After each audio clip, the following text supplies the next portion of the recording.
wonderful opportunity. So, Krishna is very mystical in his arrangements because we have this opportunity to welcome Srimad Bhagavatam and also this wonderful Laddu Gopal ji on this auspicious day of Shivratri. And coincidentally, we're also in the home of Shiva Prabhu. So, I don't know how all of that was arranged, but only by transcendental arrangement we are here. So it's very appropriate that we'll discuss the glories of Srimad Bhagavatam and also the unlimited glories of Lord Shiva, our Vaishnavanam Yatha Shambhu, Param Vaishnava. So, I don't know how we have enough time to cover all of this, but let's see. So, this Srimad Bhagavatam, it is the ripened fruit of all Vedic knowledge. This Srimad Bhagavatam, it is the Mahapuran. It is the Amala Puran. It is glorified extensively throughout our Vedic literatures as the essence of the essence of the essence, the cream of the cream.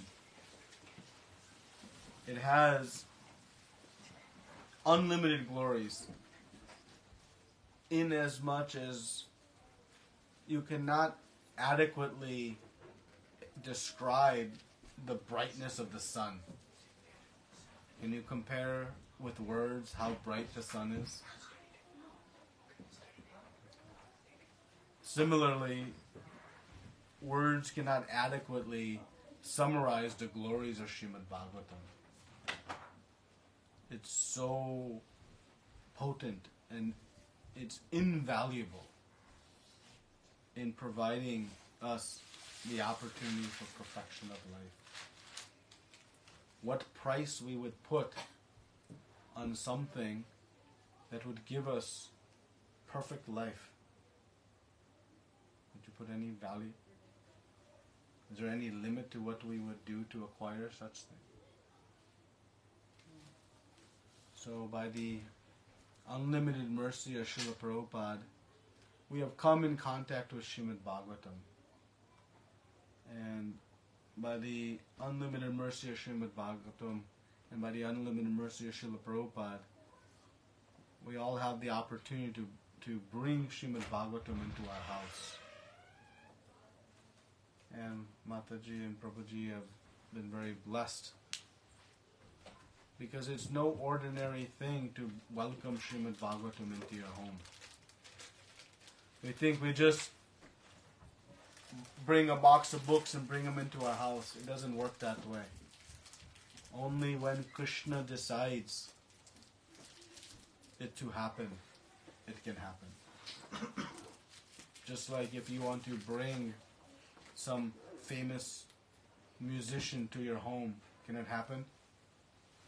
As we've seen recently, you have to pay millions of dollars, maybe $9 million, to bring somebody to your home or function. This is a mere mortal. Someone who will not remember 50 years from now even. So if you want to bring the Supreme Personality of Godhead to your home, what kind of fortune you must be able to expend to receive such great honor. Because the Srimad Bhagavatam is the literary incarnation of the Supreme Lord Himself. So, it is by the unlimited mercy of Srila Prabhupada and Srimad Bhagavatam, Krishna Himself, and all the devotees that we can have this opportunity to bring Srimad Bhagavatam into our home. And its glories, again, we cannot summarize in words. But we can understand that the Srimad Bhagavatam, it contains the perfect set of instructions on how to live our life so that we can find lasting peace and happiness. That is the only thing we're all searching for, actually, is forever being able to become free of all miseries and enjoy life to its fullest. So Srimad Bhagavatam contains the essence of how to do that through beautiful stories and narrations of great personalities before us who have achieved such perfection. So this is the Srimad Bhagavatam. It is so wonderful and complete and powerful. We are very blessed to be in His presence. So I'll just read the first verse of Srimad Bhagavatam. This is the seed mantra of the entire Srimad Bhagavatam. And it contains the essence of the entire Srimad Bhagavatam. Actually, all 18,000 verses of Srimad Bhagavatam, they expand from this seed mantra, from this beginning verse. And it starts, Om Namo Bhagavate Vasudevaya Janmadyasya Yato Invayat Itaratas Charteshva Abhigna Soda Tene Brahmaridadikavaye Muyanti Yat Surya Tejo Vari Madam Yata Vinimayo Yata Tishago Damna Swena Sada Nirastakuhakam Satyam Param Dhimahi. So the translation of this verse is a little bit long, but just try to hear what this opening verse of Srimad Bhagavatam says, by which all other verses expand from. O my Lord Sri Krishna, son of Vasudeva, O all-pervading personality of Godhead, I offer my respectful obeisances unto you. I meditate upon Lord Sri Krishna because He is the absolute truth and the primeval cause of all causes of the creation, sustenance, and destruction of the manifested universes. He is directly and indirectly conscious of all manifestations, and He is independent because there is no other cause beyond Him. It is He only who first imparted the Vedic knowledge unto the heart of Brahmaji, the original living being. By Him, even the great sages and demigods are placed into illusion, as one is bewildered by the illusory representation of water seen in fire, or land seen on water. Only because of Him do material universes, temporally manifested by the reactions of the modes of nature, appear factual, although they are unreal. I therefore meditate upon Him, Lord Sri Krishna, who is the eternal existent in the transcendental abode, which is forever free from the illusory representations in the material world. I meditate upon Him, for He is the absolute truth. So quite a long verse. But here, Srila Vyasadeva, who has compiled Srimad Bhagavatam, is giving us the essence of everything. And Srila Vyasadeva is meditating upon Him. Who is Him? Om Namo Bhagavate Vasudevaya. Who is Vasudevaya? He is the son of Vasudeva. So everybody knows Krishna is the son of Vasudeva. But what we don't often know is that He is the absolute truth. Right? He is Satyam Param. Satyam means truth. Param means absolute truth. So, absolute truth means there is no truth beyond. There is nothing beyond. And it also refers to that it is eternally true. That if we say it is cold outside, we should prepare accordingly. Is that the absolute truth? Might be cold today, but doesn't mean it'll be cold tomorrow. Maybe it's cold for one person, but does that mean it's cold for somebody else? So these are all relative truths. But what is contained within Srimad Bhagavatam is the absolute truth. It means the answers contained here, they are perfect, and they are absolute in the sense they apply in all circumstances.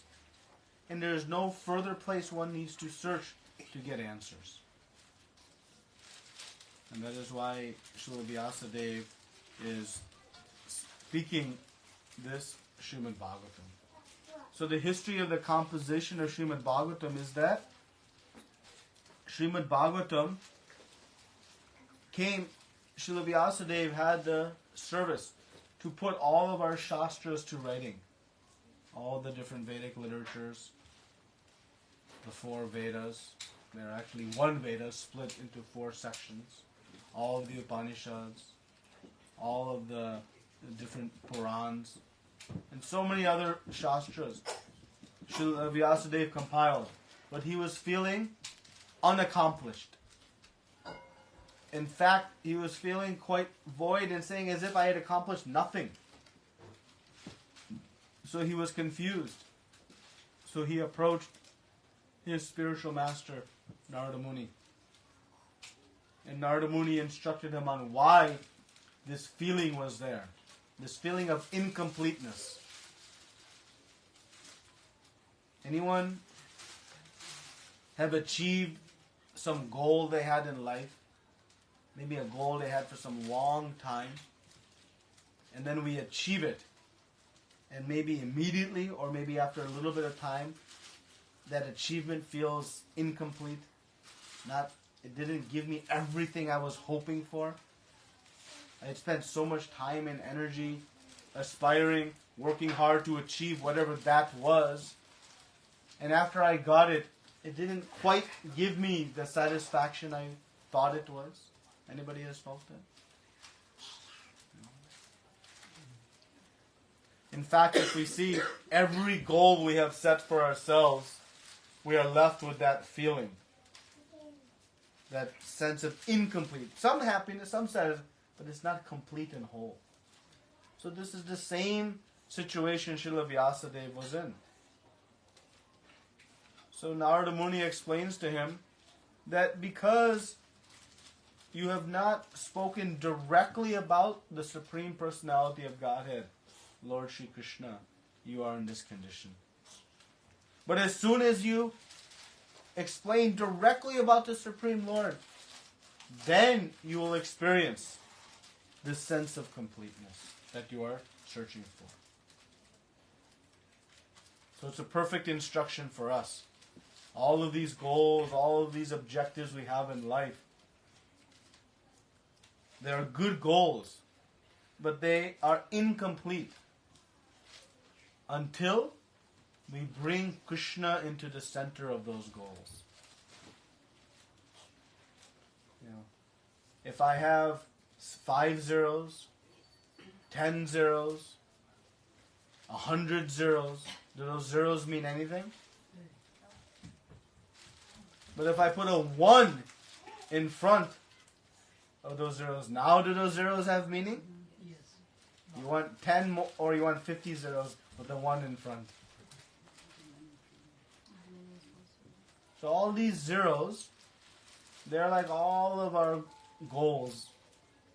But Krishna is that one.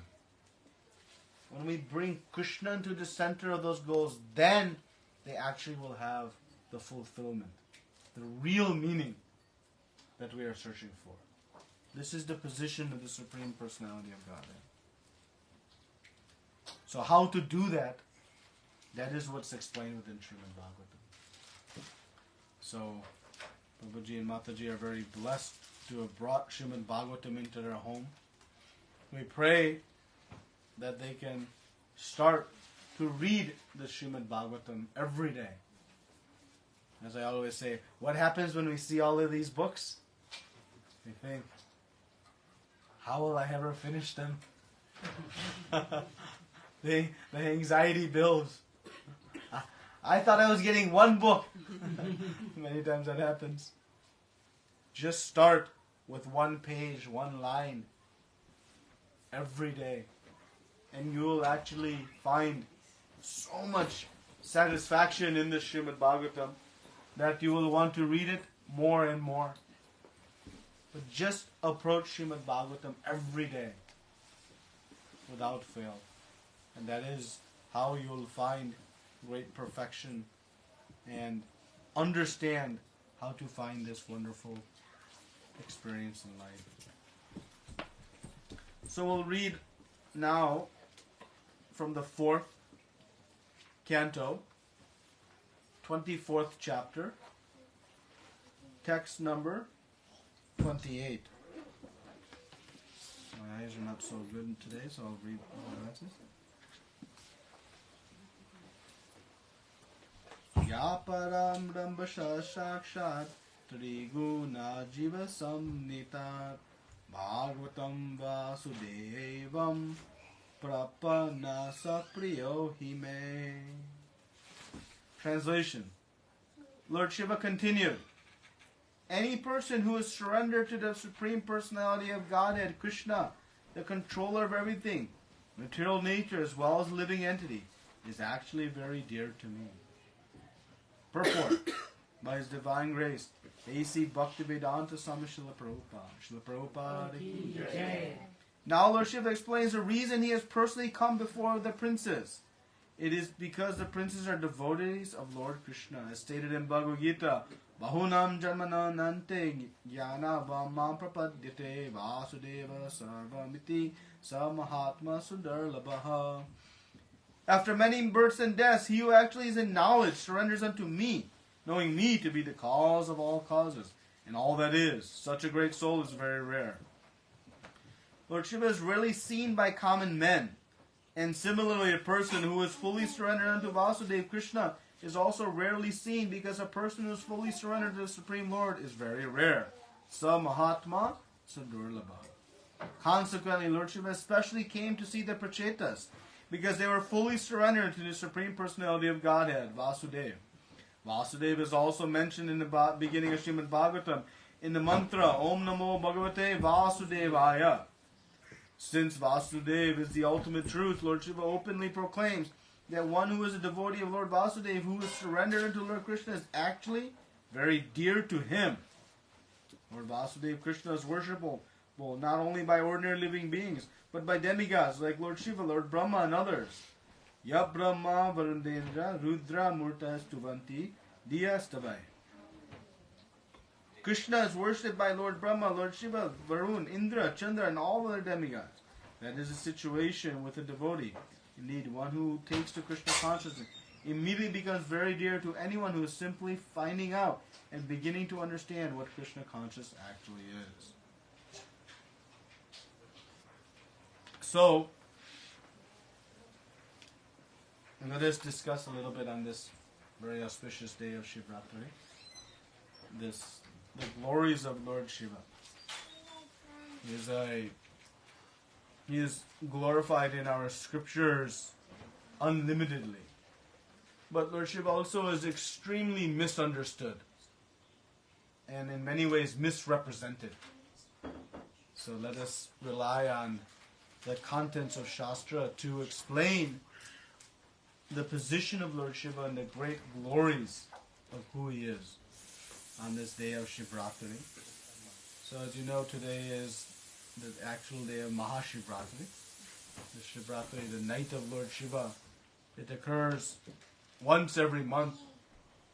But on this month in particular, it is the Mahashivratri. And it is celebrated. And Lord Shiva himself gives many glories of one who worships him on this day, what benefits one can get. So the example we always give in understanding, when we approach a great personality, we often don't know what to ask for. In our immature state, we don't know actually what is truly best for us. And the example we always give, if you ask a child, would you like 5 chocolates or 5 diamonds? What is that child going to take? Now you all knowing, would you consider that the most best decision for that child? Diamonds.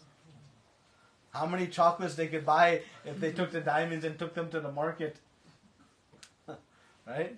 But in the mind of the child, what am I going to do with these pieces of glass, stone? Chocolates, I know. So they aspire for chocolates. But we know that's not very intelligent, nor the best opportunity. So similarly, when we go to Lord Shiva and ask him for some material gains, it actually is like asking for a few pieces of chocolates from a very rich person who is offering us diamonds. Because what is material gain in reality going to get us? I may get a few $1 million, maybe, a stamp on my visa, or a green card, or a big house, a couple of fancy cars in the driveway. How long those benedictions are going to last for us? Another 20, 30, 40, 50 years? We have been cycling in this material world for millions of years. Millions and millions and millions of years. So, that child will get satisfaction from those chocolates for a few fleeting moments.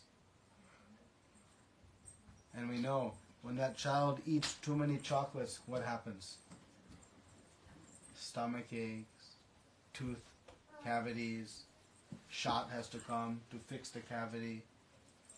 I'm in the dental business, so I pick this example. This is what happens. The material desires we want, even when we get them, they come with so many side effects. And the happiness from them is very short-lived. So, when we approach the Supreme Lord, when we approach the great personalities, the great devotees of the Lord, like Shivji, we should know what I should actually ask from him. On this day is an opportunity to please him, and he'll give great benedictions. But what are the diamonds that we can get from Shivji? What are the diamonds we can actually acquire? That is what we should find out. So, we have direct evidence from Shivji himself. We don't have to speculate. He gives us exacting what is the best in this proof. So in this verse, Lord Shiva is saying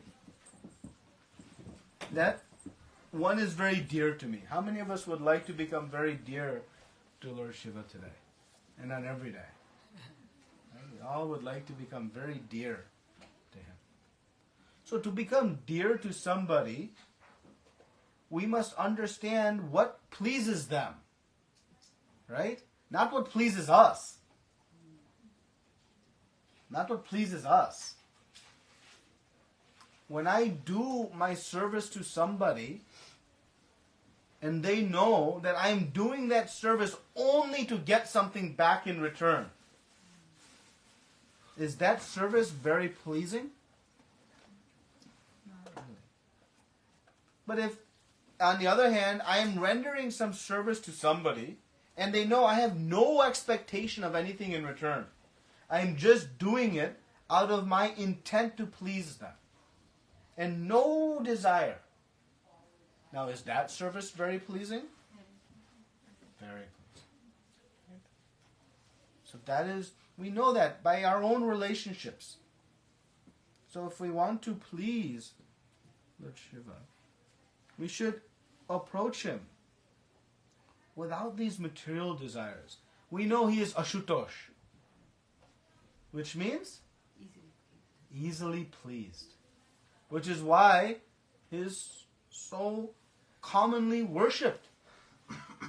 Because he's easily pleased. And specifically, he is known to be very generous and kind. That if one is very fallen when we mean spiritually, they are very demoniac, acting against all dharma. If they are very adharmic, or they are full dharmics, devotees of the Lord. Regardless of who approaches, Lord Shiva is very pleased and easily pleased. So to take advantage of the generosity, many will approach. But this approach is simply to obtain some chocolates from a very powerful personality. So to truly please Lord Shiva, we should find out what pleases him. Then we can really please. And then we can obtain the full potency of his benedictions, of his blessings. So in this story of the Prachetas, it is very fascinating because something very interesting happens. It catches the eye or the understanding of Vidura. Because this portion of Srimad Bhagavatam is being explained about the different pastimes of personalities and have just completed the pastimes of Maharaj Prithu, who is the great king who epitomized perfection of ruling. That is Maharaj Prithu. And after that, the different descendants of Maharaj Prithu were being explained. And the point comes to the king called Barisha, who also is known as King Prachina Barisha. So this great king had 10 sons. And when Maitreya Muni is speaking to Vidura, he says that Shivji came to see these sons. And that caught Vidura's mind. Why?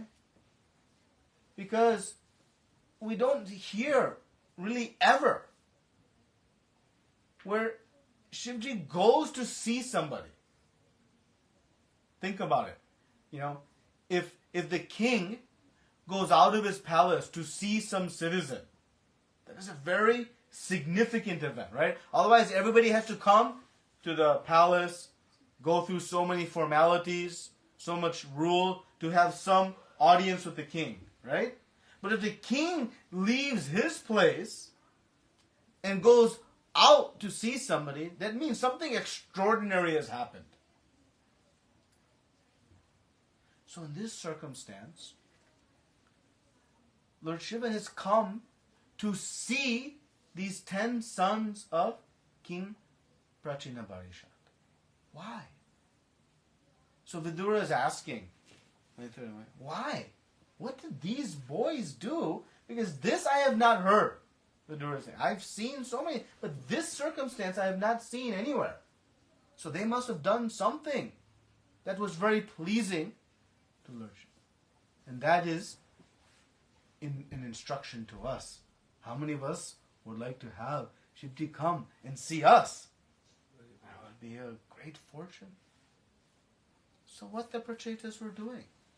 The Prachetas are the names of these 10 sons of this king. So the king explained to these boys that you should go, they were becoming of age, that they should enter into family life and begin to have families and help populate the world.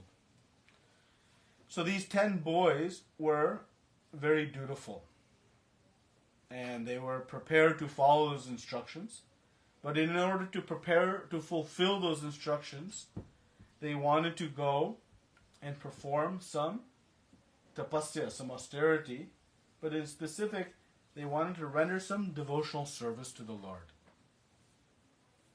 So they were walking and they were making their way and they came to a large body of water.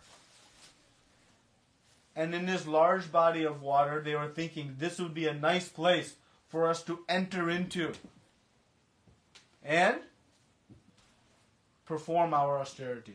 So now we can see how many of us would like to go do our devotional service, chant our rounds underneath into the water. We have that potency? No, we don't have that potency. But these boys, the Prachetas, did. Very powerful personalities.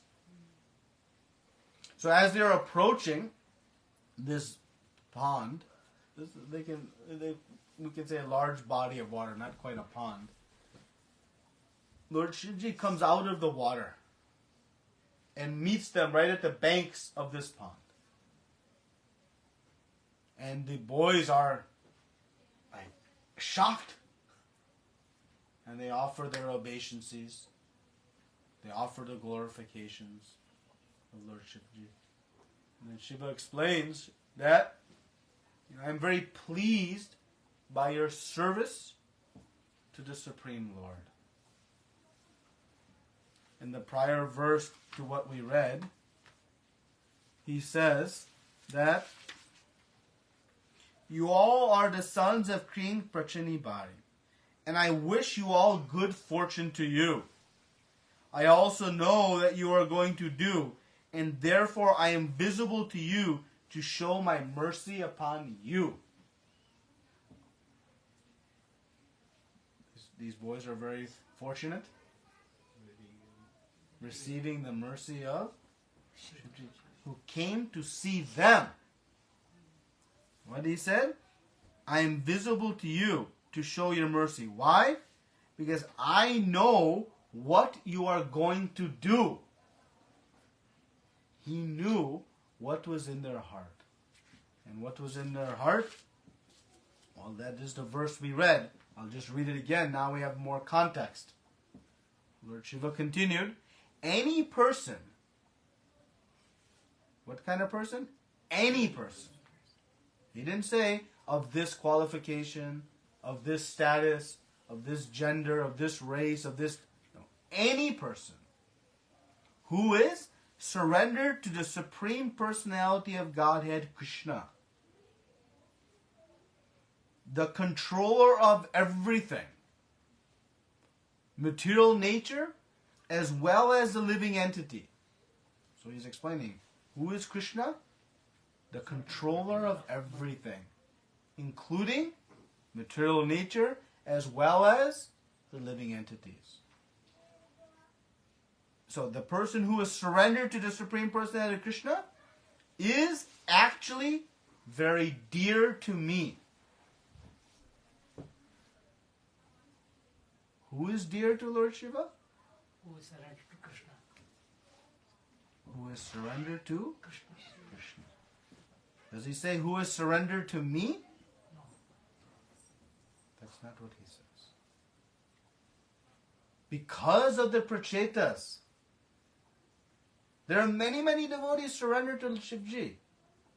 But has he gone to see them? No. You want to hear how he continues? A person who executes his occupation duty properly for 100 births become qualified to occupy the post of Brahma. And if he becomes more qualified, he can approach Lord Shiva. A person who is directly surrendered to Lord Krishna or Vishnu in unalloyed devotional service is immediately promoted to the spiritual planets. You all are devotees of the Lord. As such, I appreciate that you are respectable as the Supreme Personality of Godhead Himself. Now, Lord Shivji is saying, you are as respectable as the Supreme Lord. He's speaking to the Prachetas. I know in this way that the devotees also respect me and that I am dear to them. Thus, no one can be as dear to the devotees as I am. Very powerful statements Shivji is making. Then he says, now I shall chant one mantra, which is not only transcendental, pure, and auspicious, but is the best prayer for anyone who is aspiring to attain the ultimate goal of life. When I chant this mantra, please hear it carefully and attentively. The great sage Maitreya continued. Maitreya Muni again is narrating this conversation. Out of his causeless mercy, the exalted personality, Lord Shiva, a great devotee of the Lord Narayan, continued to speak to the king's sons who were standing with folded hands. And then, this is from verse 33 until some 68, I believe, 66, something like that. Lord Shiva composes these very beautiful prayers. Actually, I don't know if we have time at the end. We should read these prayers on Shivratri. This is the most potent prayers one can read. Because these are specific prayers that Shivji gave to the Prachetas and asked them that while you are in the water for these 10,000 years, you should chant these mantras. And these prayers they all start with the same kind of format. It says, "My Lord, you are the origin of creation by virtue of the lotus flower from which sprouts your navel. You are the supreme controller in senses. You are the all-pervading Vasudev. You are most pierceful." Like this, Shiva is going on and glorifying the Supreme Personality of God. So by this pastime, we see how to please Lord Shiva. He is the benedictor of the best of all benedictions. And that is, he can benedict upon all of us this devotion to the Supreme Personality of God.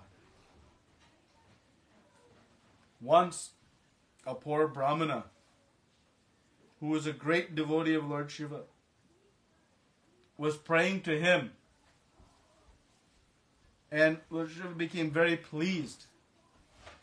And this Brahmana asked for a benediction from Lord Shiva. And he said, "You give me the best that you have." And Lord Shiva explained some different things.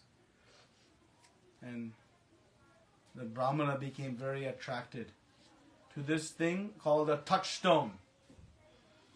This touchstone was very valuable because you can take an ordinary stone and you touch to it and it turns into gold.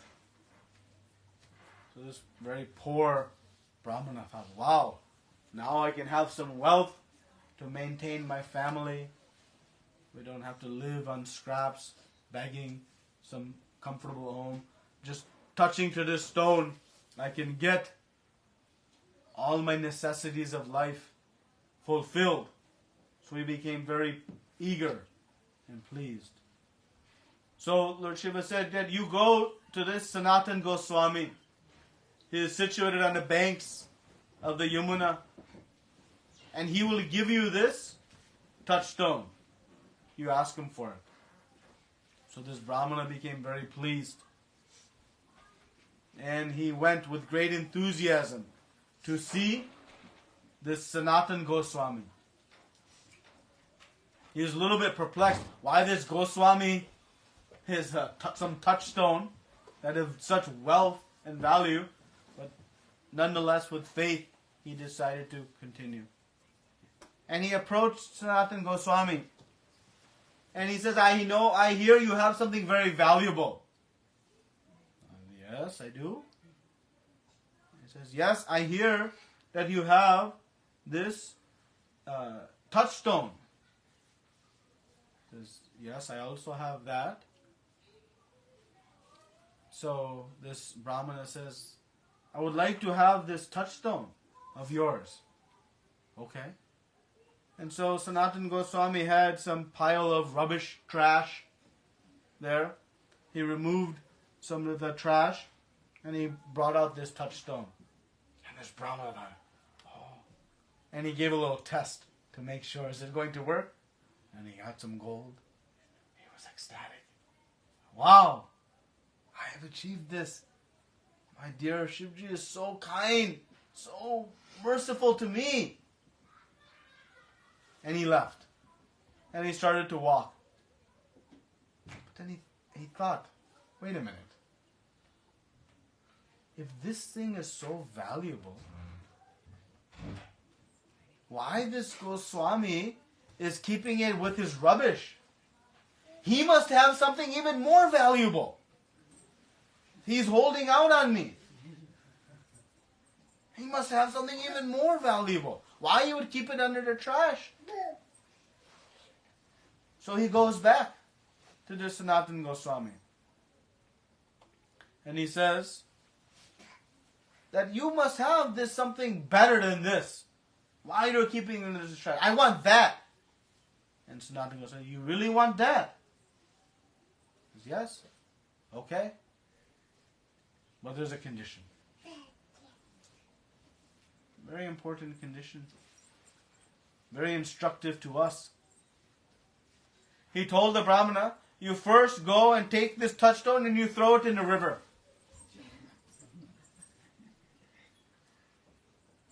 It means he had to detach. He had to detach from that touchstone. Now to throw that touchstone in the river, you are a starving Brahmana, struggling to find tomorrow's chapatis. What it takes to throw that touchstone in the water, what does it require? Faith. It requires faith. Our progress in spiritual life, it requires faith. But it is not blind faith. It is informed faith. This Brahmana knew Shivji, being so kind and compassionate, would not send me to be tricked. He would not send me to be duped. He is too kind and loving. He must have sent me here for some purpose, some reason. So this Brahmana goes and throws the touchstone in the water. And he comes back. He says, now Goswami, you tell me, what do you have that is more valuable than something that can turn anything into gold? And he said, you sit down. And he gave him the most valuable thing in the whole of creation. The Mahamantra. Hare Krishna, Krishna Krishna, Hare Hare. Hare Ram, Ram Ram, Hare Hare. He says, you chant these holy names of the Lord.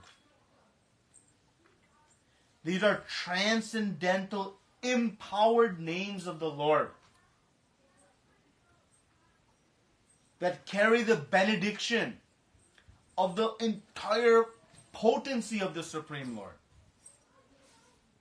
In its words, in the sound vibrations. And you chant these names of the Lord. There is nothing more valuable in this whole universe. And this Brahmana had faith. And he began chanting the holy names of the Lord.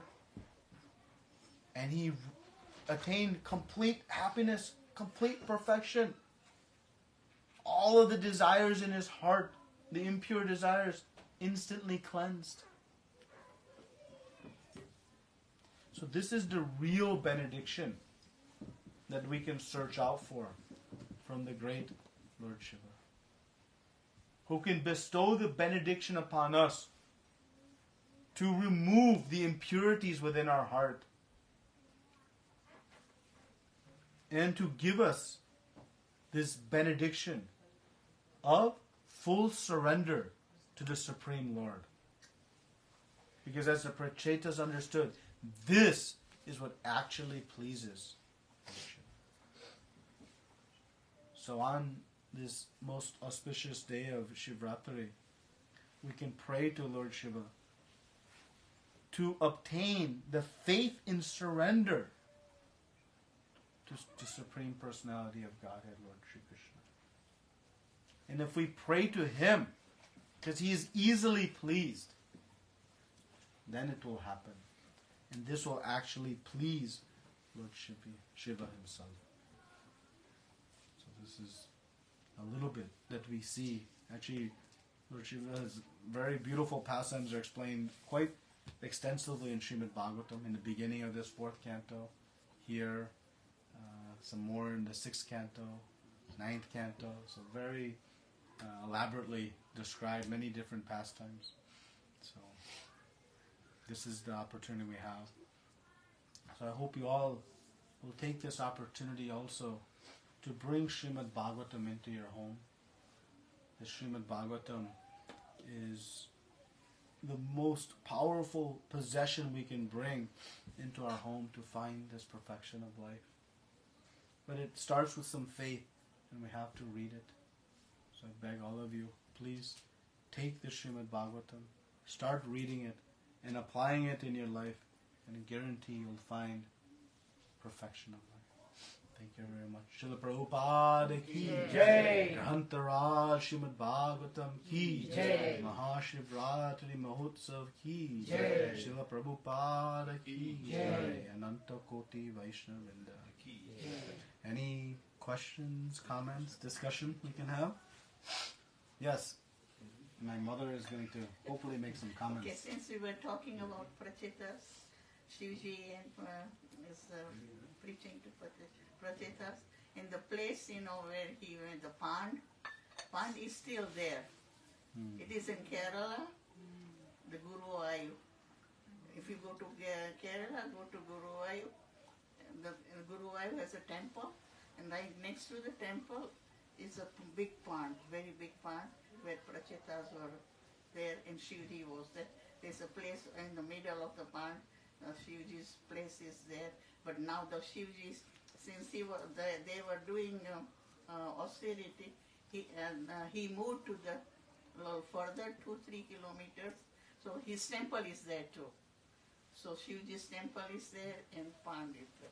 So anytime you go that area, you can take the darshan. Thank you. Okay. Any other comments or questions, discussion?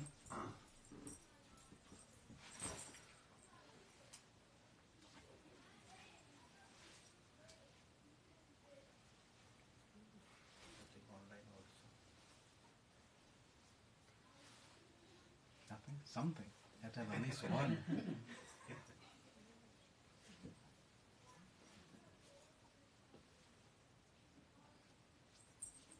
Krishna Guruji, today we came to know how Lord Shiva is also actually, through these instructions, actually telling us that we need that ultimate worship belongs to Lord Krishna. But in this world, how come 99% of the people, the beliefs that we have all come in our life, and how we have been brought up in our life, it's all with the fact of worshipping Lord Shiva, and so there must be something in the scriptures where Lord Shiva is also saying that you worship himself, as he mentioned that. You show me where he mentions that. It doesn't exist. He tells his own consort Parvati Devi in the Padma Puran. He says that one who worships the Supreme Lord Vishnu is most pleasing to Lord Vishnu. Then he says, but even more pleasing is one who worships his devotee.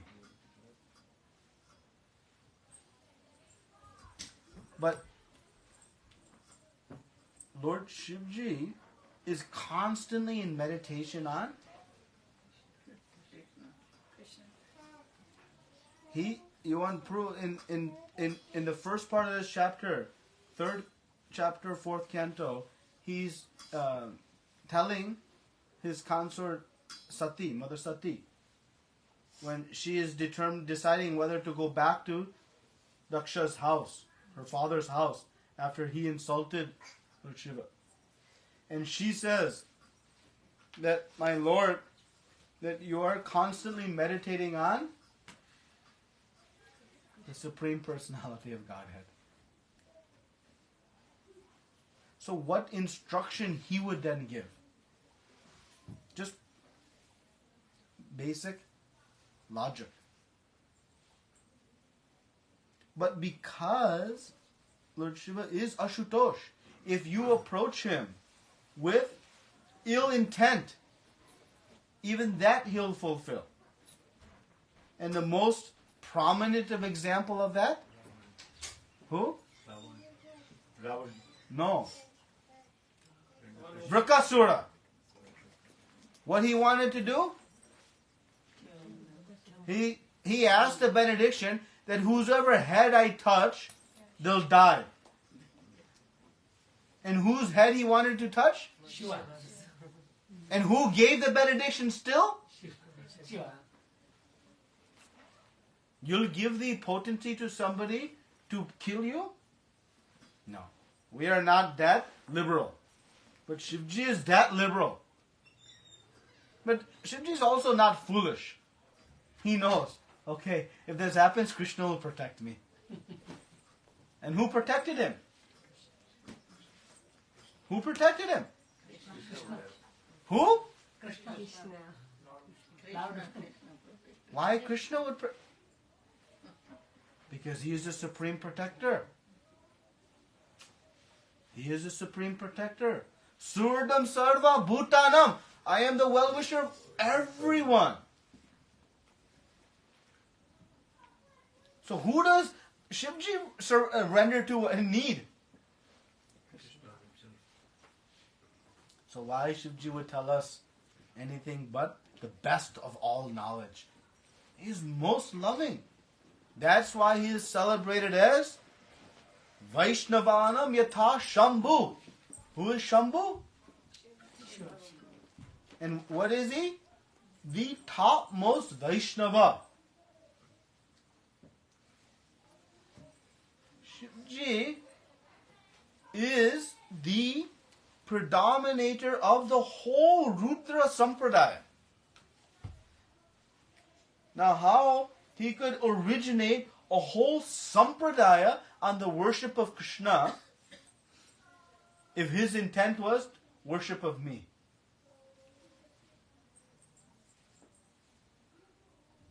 We have 4 authorized Sampradayas. And the originators of Sampradayas are Lord Brahma, Lakshmi Devi, Lord Shiva, and the 4 Kumars. Sanat Kumar. The 4 Kumaras. So, Shivji has his own Sampradaya.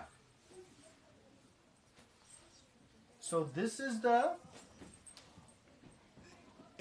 is not even debatable. But because he is so easily pleased, people have great experience of obtaining chocolates in their worship. So they'll do it. And it's better than nothing. No doubt. It's better than nothing. If you do some seva to Shivji, even you have material desire, that is better than nothing. But we want more than better than nothing. We want best of the best. So what is best of the best? We just saw. From whose words? Whose opinion? Shiva. Shiva. Whose? Shiva. Lord Shiva himself. Then what other information do we need? This is his own instruction. And his actions speak even louder than words. What action he did? He came to see the prachetas. That, to me, is why I became inspired to speak on this today. Because this, we don't see anywhere. Very rarely. Very rarely. Now this gives us But if we want to be bewildered, Krishna will also facilitate that. Jnanam shmatir apohanam cha. He says, I am the source of remembrance, knowledge, and forgetfulness. If you want to forget Krishna, He'll also enable that. Sarvasya chaham Riddhishani Visto. He's seated in our heart. Whatever desires we have in our heart. But if we want to know the truth, He will also reveal the truth. And that is why He has revealed it to us. And we have this opportunity on this auspicious day to obtain this knowledge. Maybe for many of you, first time you are hearing this. Why you are hearing this for the first time? Because Paramatma is seated in your heart. And somewhere you have expressed some desire to have this real knowledge. And thus it has come. And quite coincidentally, we are all blessed by Shiva Prabhu. He's invited us on Shivratri day to hear about Shivji and welcome Srimad Bhagavatam. Who could manufacture such a thing? When this date was picked, there was no correlation. We didn't even know. I didn't know in the calendar. I actually thought it was on Thursday, not Friday. Any other questions? Comments? Yes, Ruth. Shiva knew that asuras are always bad. So whatever boon they get, they will misuse it. So is it like what you said, Krishna made a plan such a way that he does his leela or whatever? Is that the reason why Shiva kept giving the boons to all asuras? No, it's just that Shivji is so kind and loving that he cannot say no to anybody. He cannot say no to anybody. That's the name But called even- Bholenath, right? Huh? Bholenath. That's the reason called Bholenath. Yeah, many names he has. Yeah, that's one. So, Krishna sometimes has to tell Shivji, don't give these boons and benedictions. But because Shivji is so loving, whether one has ill intent, but the real purport is that whether we are most fallen or most elevated, we have one supreme shelter. And that is Vasudeva. And that's why we open this whole Srimad Om Namo Bhagavate Vasudevaya. And that is what Shivji is trying to get us to understand. Because by that, the most impure heart will also be purified and rectified. So They also say that when Prabhu Ram was born, Shivji comes there to see darshan of Yes. My most worshipable Ram. My most worshipable Ram.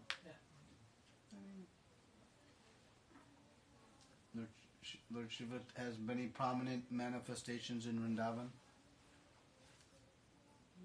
Right? He is the protector of the holy dham, all holy dhams.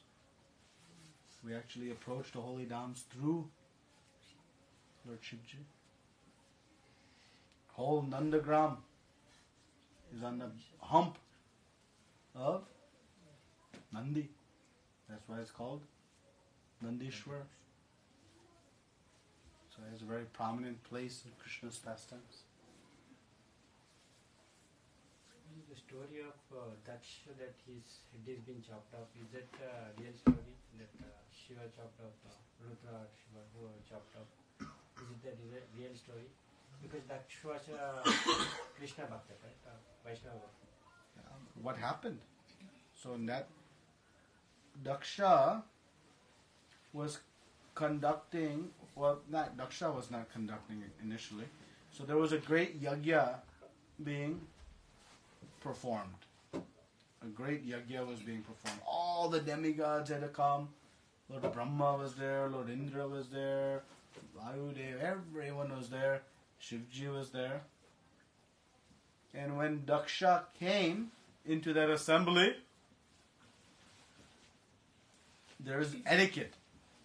Right? There is an etiquette that one must follow based on one's position. So many of the personalities stood up and offered respects as Daksha came in. But Shivji did not. But he was in, actually because he was in meditation. He was in transcendental trance, understanding that the Supreme Lord was going to be worshipped through yajna. So he was... But Daksha became very angry. And he began to severely insult Lord Shiva. Not mildly. I don't even have the ability to read these statements Daksha made. They were very severe humiliation of Shivji. And why that happens, he became angry because somebody did not stand. That is proof. That is a symptom of envy in the heart. When there is envy in the heart, we'll become angry when somebody does not respect us how we expect to be respected. So Daksha became very rude and insulted Shiva. Now Lord Shiva could immediately have just with his glance destroyed Daksha. He did not. His followers began to curse all that were compliant with Daksha. Those who did not stop that, and including Daksha himself. Then Bhrigu Muni began to curse back, and this cursing was happening. So Shivji saw that this is going to escalate. So what did he do? He just very peacefully walked away. He left. And when he left, he knew all his followers would leave with him. He did not become angry. He was not even the least bit agitated. Why he was not agitated? Those harsh words would have crushed any of us. Why? Because we have pride in our heart. We have envy in our heart. Shivji's pure soul, those words had no effect on him. But because of this cursing that was happening, he left. Everybody said, oh, he left out of anger. He did not leave out of anger. He left because this was going to escalate. And this yajna was supposed to take place for the benefit of humanity. So he leaves. Of course, then the yajna continues. It completes. Many years have passed. Now, Daksha is having a yajna at his house. But because of this incident, he did not invite Lord Shiva or his daughter. Lord Shiva is his son-in-law. Right? He's his son-in-law. Because Shivji married Daksha's daughter, Sati. So he did not invite. Because he was still angry. So Mother Sati is, when this program is going, she's seeing in the skies all great aeroplanes, demigods, great personalities that are going towards her father's house. And she is thinking, I want to go and be part of this. I want to get dressed up in all my ornaments, nice gowns, see my sisters, my mother. I want to enjoy this. So she approaches Shivji. And she's very diplomatic. She tells Shivji that if you want to go to this yajna, I think it'll be okay because relatives don't need invitations. She's right? But purposely, they did not receive invitation. So she says this. And this is where she also makes the statement about her meditation. He makes the statement, excuse me. So then Shivji hears and says, that is true, but one should not go to even one's family's house where the heart is agitated and full of pride, because it'll create disturbance. So he said, in essence, my presence there will create disturbance. So it's better we don't go. But he told her, if you want to go, it is up to you. But you should not go. Now, we might think he doesn't want her to go because his enemy, criticized, so you should not go. That's not why he didn't want her to go. Pure devotee has no enemies. Pure devotee has no ill feeling of anyone. He had no ill feeling of Daksha. But he knew that he, because of the impurities in the heart, would not receive sati well. And that would break her heart. He said, you will not be able to tolerate the disrespect you will receive when you go. So for that, you should not go. You have to understand the motive of Shivji also. He is not speaking out of envy, out of revenge, not simply to protect Mother Sati. He speaks this way. But of course, she went. She wanted to go. So she got dressed up in all her ornaments and beautiful clothing and went with many of Lord Shiva's followers. And there she reached. And all of Daksha's guests did not receive her. They were fearful. Just her sisters and her mother. Then she saw Daksha, her father, and he did not acknowledge her presence. So just as Shivji promised, he would not receive you. So Sati became very angry. She was so powerful, she could have destroyed Daksha right there. She could have. But she said, no. I will not destroy you. I will destroy part of you by me. Because I am from you. I am embarrassed to have come from you. And so she sat, dressed in saffron, performs Achaman, sits, and raises a life air, Susat Chakra Yoga, and fire leaves her body. Now the followers of Lord Shiva, they become enraged. They cannot tolerate what just happened. And so news comes to Lord Shiva of what happened. Who was the messenger? Narada Muni, the transcendental messenger. He is the WhatsApp king. He spreads all the news at the perfect time. He is our transcendental messenger. So he came and tells Shivji what happened. Shivji comes, and by this time there's a whole battle. And yes, Daksha's head was cut off. I think it was cut off previously. But when Shivji came, he said that you will resuscitate and carry the head of a goat.